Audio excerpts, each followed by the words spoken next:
guys, thank you again. I know I've promised videos every week, and I know I've been a little bit delayed. Right now it's Saturday evening, and I've been pretty busy with a lot of stuff this week, but since I've been busy, I do want to promise you there's going to be 2 short videos, things that I think you're going to find very beneficial. The first one is our pups literally dug off our last avocado tree and tore it to shreds. They literally just pulled it out of the ground and tore it to bits. One of the side benefits, though, is if you look at the soil that came out of here, you can actually see microcilium. If you see the white stuff in there, I know it's kind of hard to see right there, but microcilium already forming from the last time. And you can also see that's not regular Arizona desert soil. I am going to be flooding this place with wood chips after I'm done. Right now there's not as much as I would like layered down. You want that good 2 to 3 feet of wood chips on the top to, provide nutrients, keep your trees cooler during the, as I've said many times before, but cooler during the summer, warmer during the winter. And then it also just helps you save on watering. It helps keep in a lot of that water, which you can obviously see from my soil. This is just regular Arizona desert. So I was lucky enough to go to Lowe's. I was actually able to find a new Haas avocado that I'm going to be planting for you today. I've already dug my hole, and one of the side benefits too, and you can do this as much as you want, but when you're digging a hole, you don't want avocado roots to get stuck. So you can even dig like little divots along the sides so that they can spread out and they don't spiral and just get intertwined with each other, and they actually spread out and they grow healthy. Because if they end up spiraling and getting intertwined in each other, your avocado tree is going to die from that. I've listened to a lot of experts from that, and this is why I personally, when I dug this hole, and I'll just do a few more digs here, I have specifically placed those divots in here. That way those roots have room to spread out and they don't just spiral in and get entangled together. But I'm just going to take my tree out. What I normally like to do is I like to just pat it all around the side just to loosen it up. That way when I pull this out, it won't be as hard. I'm just going to leave that for a second. And if you hang on for me for 1 minute, I did forget to grab something. I'll be right back.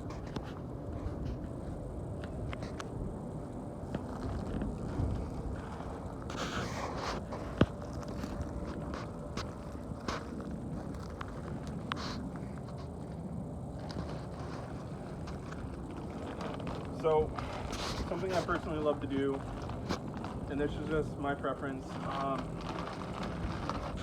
there's a lot of people that are going to tell you to buy a lot of extra stuff, and none of it is bad advice. I mean, if you were to listen to Jake Mace or even Seamus O'Leary from his fruit tree nursery, tropical nursery, they'll advise you to buy extra ingredients in order to make the soil healthier. Personally, from what I've found, I've had a lot of success without having to do any of that, but I do highly suggest to buy worm castings. And this is going to help once these worms hatch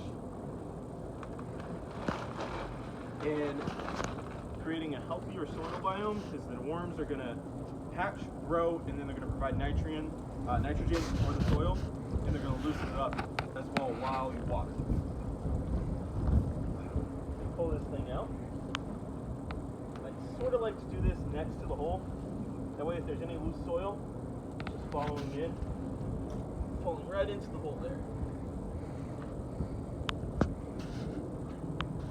And it doesn't hurt to, like loosen it up from the sides and things like that to make sure the roots aren't, spiraling together. But I got some more loose soil in here. I'm just going to toss it in.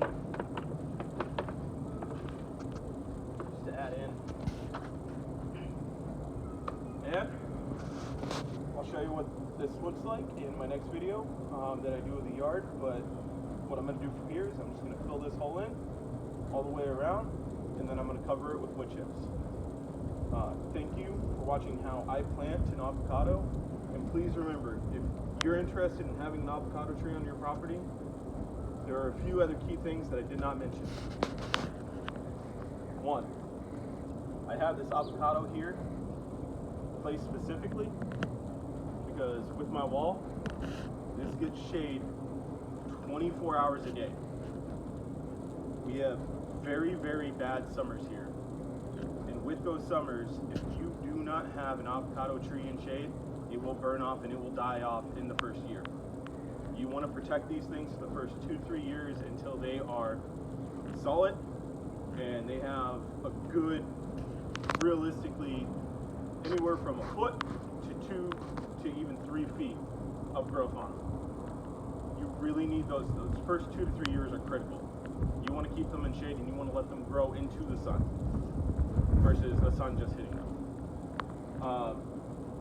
Just the second thing that I just really want to stress on, if you're digging that hole, don't dig a standard circle. Make sure you're loosening that soil up all around, putting little divots in on the sides. That way those roots can spread out and they can grow and not spiral into each other. But thank you again. This is just another video from Rebuilding Life Gardens, and I promise I will follow up with another short video, and I will show you guys how to, since I have puppies, root any branches or even tops of trees that may be bitten off by your dogs. If you don't want to waste those and you want to get another fruit tree out of them, I'll show you how to literally get the skin off the actual branch or the top of the tree and actually reroot that with rooting powder, and that will be my follow-up video.